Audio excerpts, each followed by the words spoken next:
Well, hello there, everyone. Welcome to Music as a Journey. I'm Peter Scove, and this is another unscheduled video. In fact, it's even more unscheduled than many of the other unscheduled ones because I'm not even sitting in my usual place. But if this is your first time viewing, I usually sit over there.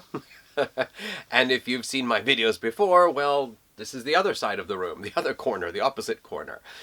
So, I'm here at home. It's a holiday today, so that's one reason why I'm here at home. But I'm actually here at home all this week because I was not feeling so well on Sunday. And at first I thought a runny nose. It's probably just due to the hay fever season that it is here. However, it developed into a headache and achy limbs and sweating overnight and shivers. And I later went to the clinic and it was determined that I had COVID again for the second time.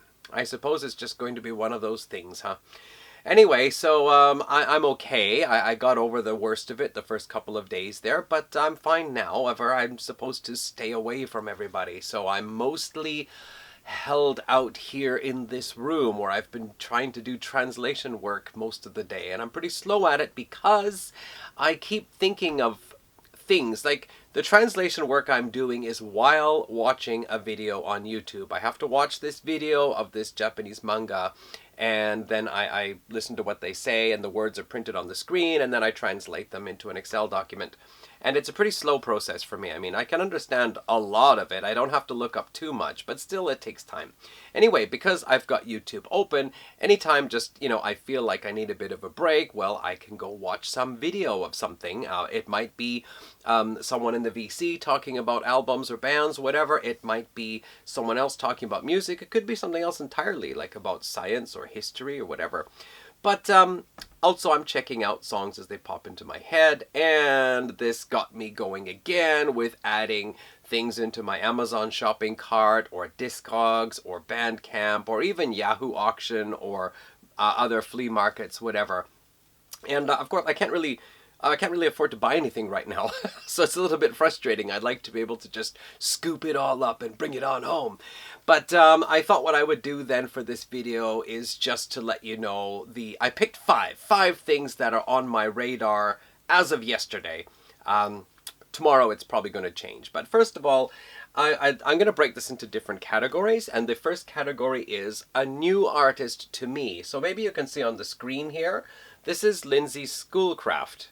I had no idea who she was. A couple of weeks ago, I did a video on the Juno Award, the Canadian Juno Awards, Music Awards, for the Best Heavy Metal Album. And I talked about all the nominees and winners since the award has been given since 2012. And one of the nominees was Lindsay Schoolcraft for her album Martyr. Now, I'd never heard of her before, so I gave a bit of a listen. I thought, yeah, okay, she's metal, and she's got a good clean voice, and it's kind of melodic and ethereal, but still heavy. All right, maybe something to check out again someday. And yesterday, when I was sitting here, one of the suggested videos came up. That came up was Lindsay Schoolcraft talks about her 5 favorite goth metal album covers. And it was 5 minutes. I thought, okay, so let's see what Lindsay has to say. And after I watched that, another video came up with her talking about her career, her harp playing, album art, and so on. And it was about 11 minutes. So I thought, oh, I'll check that out because now I'm finding her kind of interesting. And that was really cool. So I still don't have her biography totally all together in my mind, and she doesn't have a Wikipedia page. But it seems that she studied music, like classically trained on the piano. She's always had an interest in metal. She started doing albums under the name of Schoolcraft only. However, I think the Juno-nominated album was under the name of Lindsay Schoolcraft Martyr. From 2013, she joined Cradle of Filth as a live performer. So for their live performances, she played keyboards and sang the female vocal parts and stayed with them from 2013 to 2020. I believe, unless of course the videos I saw might be a little bit dated now, but I believe she's still in touch with Dani Filth and they actually have some collaboration together. She also started another band with another person, Antiqua, I think is what they're called, and at the time I saw the interview, the band was just getting started, or it was an interview I read. However, it seems that there is now an EP or perhaps two EPs, maybe one's coming out available. But what really intrigued me was the talk about her album artwork for her album Martyr. So just a moment, I'm going to call it up. I'll edit the video. Okay, so actually I couldn't get a large image on her website. I had to go to her Bandcamp page, but here it is. This is the cover for her album Martyr. Now, at first when I saw this, I thought it's kind of cute and comic book-ish. But I really didn't know the story behind it. However, it turns out that this was actually some fan art. A fan of hers sent her this image, and she liked it so much that she asked the fan, like, can we use your artwork for the album cover? So that is what happened. And the same fan created the artwork for this other album cover of hers as well. On the Martyr album, there's artwork inside. What she did was she released two versions of the CD. One is a regular digipack with artwork on the front and the back. And then there's a storybook version that has extra pages with different, more artwork inside from the same artist. Her name is Anastasia. I think she's on X, but you can find out more about that by checking out Lindsay's website or her Bandcamp page. I started to really like this. I thought the series of artwork images was really cool, and in fact she released a single, 7-inch single, where it's a clear picture disc with the previous image in there like a card. So when you hold up the disc, it's like this clear picture disc with that image in the disc, which I thought was really cool. So I like the person. I like the person I was seeing. I found it was very interesting that she was actually quite a figure in the gothic metal or ethereal gothic metal scene. She has also become part of the Beelzebub. Just a moment. Sorry, there it is. Beelzebubs. I'm not exactly sure what it is, but I think it's a comic book symphonic black metal band, I think. Anyway, she was added as a character into that comic book series. There is her image there, if you can see that. And there's actually a video on YouTube, it's really funny because it's this style of cartoon character, and the band is out playing their symphonic black metal up on a snowy mountain, and then an avalanche starts, and it makes a snowball, and it grabs the band members in the snowball and starts rolling down through the forest and crashing into the ski resort. And it's actually very funny at the end. So if you want to take a look, that's Beelzebubs, Belzebubs. There might be other videos, I don't know. So I'm intrigued. Like, she's involved in different things, and she has classical piano training. She's a singer. She also now plays a harp.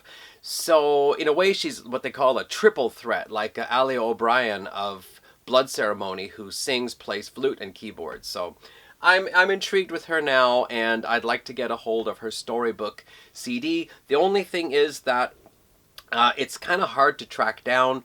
It looks like I could actually get the digipack for about 900 yen, the regular digipack, which is actually a really good price. There's a sealed one I found on a flea market out there. But if I want the storybook version, it's going to cost about 4 times more. And I'm probably only going to buy this one CD of hers, I think, so it would be nice to get the one with all the extra artwork. Anyway, that's Lindsay Schoolcraft. She's one of my targets now.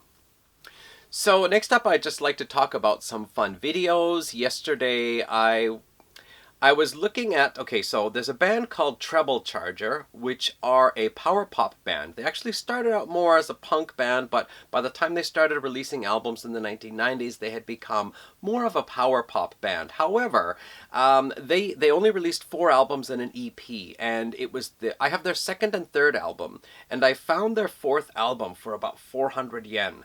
Shipping included. It's somewhere in Japan anyway. So I thought, what the heck, 400 yen for? It's used, but in very nice condition, like no visible scratches or anything. So great, I'll get it. And then I was searching to see if I could get their first album, and I was checking Amazon.com in the US, where they actually had. Did they have some copies? No, maybe they didn't. But as I was searching on Amazon, I found a song or album or something called 10 Million People. And I'd never heard of this one. I didn't recognize the album art either. So I went to YouTube to see what I could find out, and it turns out it's a song from the album I bought, which is called Detox. So then I watched the video for the song, and you can see it playing in the background here. The song is great. It's actually more of a pop punk type song, very close in the style of Sum 41, but it's really cool. It's probably their heaviest song I've ever heard them do, and the video is tons of fun. So they've got all this like crazy video stuff. Like the video action is edited, so it's almost like every other frame is cut, so at times it seems to be sped up but in a jerky fashion.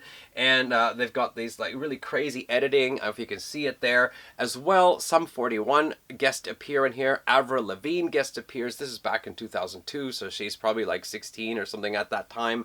Another band called Gob, which I heard about but never listened to, also appear in here. And a band called Swollen Members, which are actually a hip-hop band, who I know about because my friend Chris Gestrin, who is a professional keyboard player as well as music writer, arranger, recorder. He is a producer. He has his own studio. I did an interview with him a few years back. He's on my channel somewhere.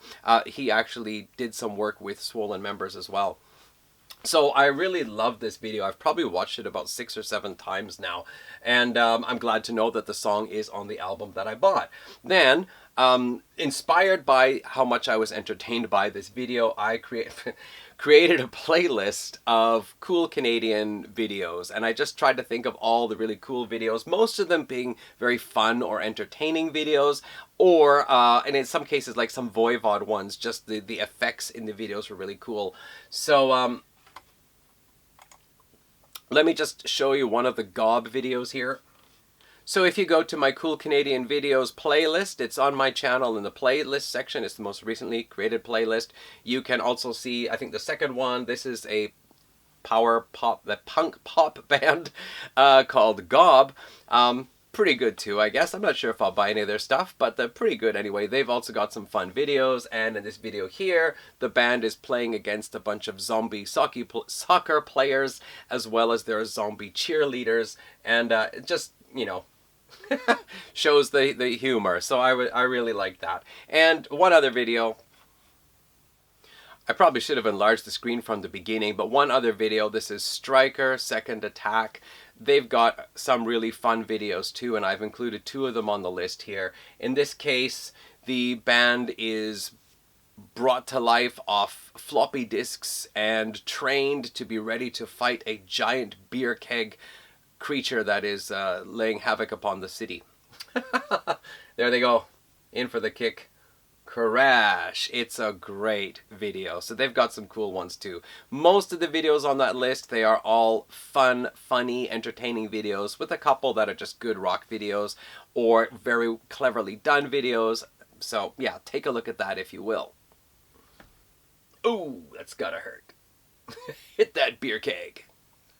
So another band I've had in my collection for quite some time is a band called Econoline Crush. I had their 3rd album, The New History, and I bought it because at the time I was getting a little bit interested in heavy industrial music thanks to Nine Inch Nails. I bought some Fear Factory and a couple other things, but I heard that Econoline Crush was also such a band, and I bought their 3rd album, which actually is not entirely, it's not really industrial. It's more like heavy alternative rock with a bit of, not quite nu metal, but you do get the turntables a little bit in there, as well as you get some of the electronic effects of industrial. So it's a bit like industrial, nu metal, heavy alternative mixed together. I rather liked the album, and I finally bought another album of theirs a few years ago, which is probably one of their more well-known ones. It's called The Devil You Know, and there are a couple of hit songs off that one, including this song here, which is called Sparkle and Shine.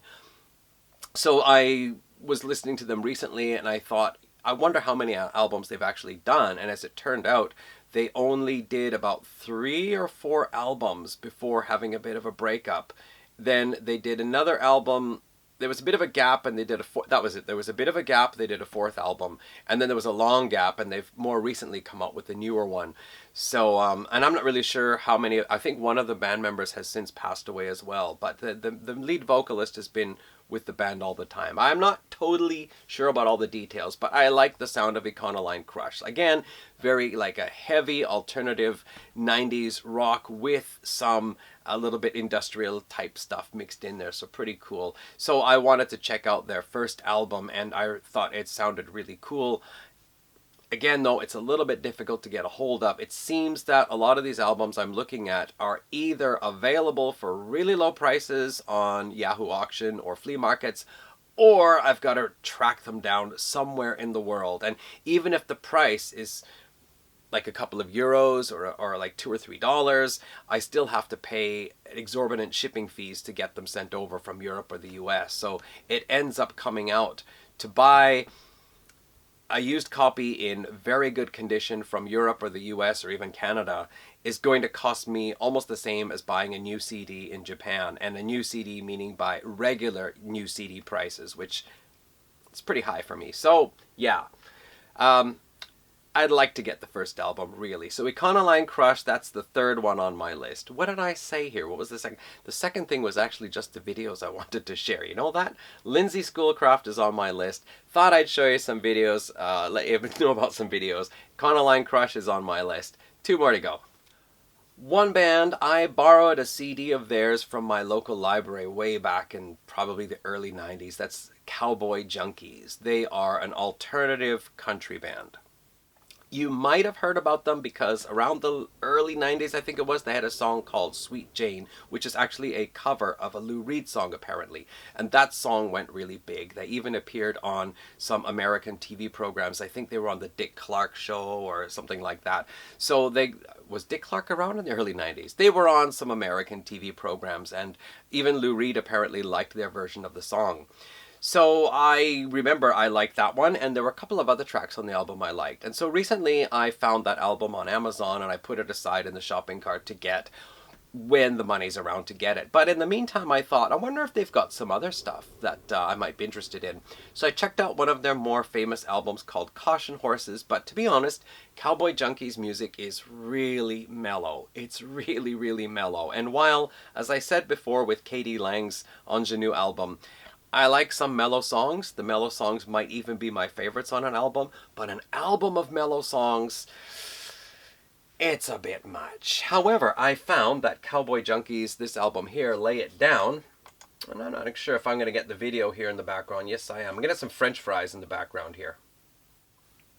So there was a song from that album. The album is called Lay It Down, and the song is called A Common Disaster, and it actually is pretty good. I mean, it'll get you moving a little bit. It's not an all-out rocker, you know, but it's got a backbeat going, and it's got more pace than some of the other tracks. So I wondered, maybe just there was a period where they did really, really mellow stuff, and then they've moved on since then. So I checked out this album. A lot of the tracks do start off really slow, but then partway through there's a bit of a build, and there's even a bit of guitar distortion in a kind of almost shoegaze type of way, but not shoegaze. I just mean like it's not, power chords. It's more these like flooding distortion with the, kind of extra, almost psychedelic in a way, I guess.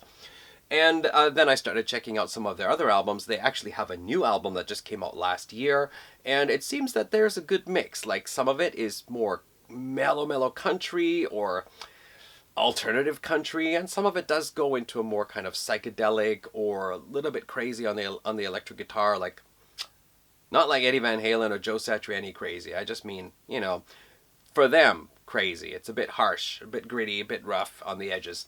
So yeah, I'm interested in that, and I did find a copy of that album there on Amazon. I think it's used, but in very good condition, for about 900 yen. So plus shipping, it's going to be something like 1,250 or whatever, 1,260 I think it was, which is very affordable. It's just, I just bought an album a couple of days ago for about the same price, so I think I should hold off at least until the credit card bill turns over, you know what I'm saying?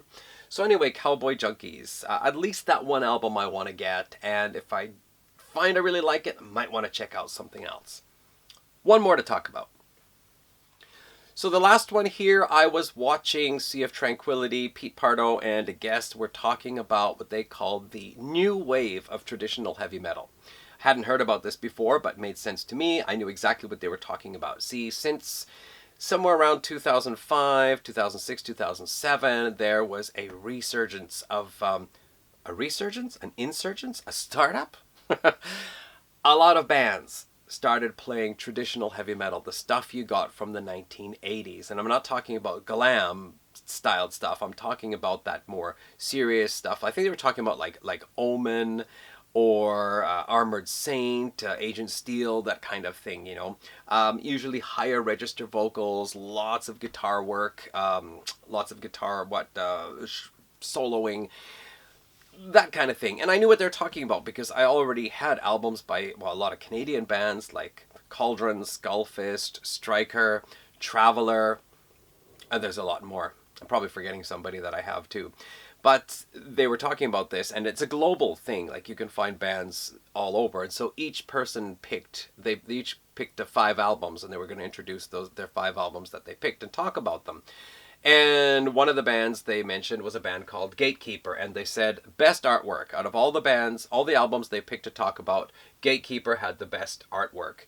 They also said that out of all the albums they talked about, excellent production on this album here. So that sounds really good, because they said a lot of these bands, they are doing a kind of DIY style, that the production is not the clearest quality, but this one here sounded great, the artwork is great. And another important thing was that when they talked about some of these other albums, they said like sometimes the excessive guitar soloing can get a little fatiguing, or the shrieking high vocals can get a little bit fatiguing after a while, but they didn't have such criticisms about this one here. And it wasn't even their best pick, but they just said so many fine things about it. And then the selling point was that this band is from Canada. So I went to their Bandcamp page and found that both their CDs are available. They do sound really good. The lead vocals sometimes go high when necessary, sometimes get a little bit on the rough side when necessary, but mostly kind of mid-range, clean singing that you would expect from a traditional metal band. I want to show you their other album cover, also really cool artwork. This is their debut album cover. They also have 2 EPs with also beautiful artwork. I don't know if you can see it, but there's this figure going up something. There's like this bridge going off into the distance. There is a gateway here. Somebody standing up here with lightning coming down. There's a pair of eyes, and in the distance there's some shape like roots with a face coming out of the sky. Anyway, cool artwork. Very good sounding band. Brief listen, I think the second album just sounds a bit more smoother. The first album has a bit of a rough edge to it, but I'd like to get both of them when I have the money. One more bit of their artwork. Okay, and that's how we roll here at Music is a Journey. We get into stuff. We really want to get stuff. We try to get stuff. We get it, and before it even arrives, we find something else to look at. The new Judas Priest album, I've listened to it once, and a couple of songs a second time, and then I just was into other things. So I'm going to have to get back to Judas Priest later on, because right now I'm just on a roll. Like, gotta hear that, gotta hear that, gotta hear that. Out of money. Gotta do more work. So I'm here home for a couple of days. Maybe I can get some extra work done, and hopefully have a bit of extra money to buy a few more CDs. Oh my gosh. Anyway, that's it. That's how we roll. That's all for today. Putting together another video because I'm here home and I can do that. So we'll see you in that one. Thanks everyone. Oh, I'll be back over there next time. All right, take care. Bye.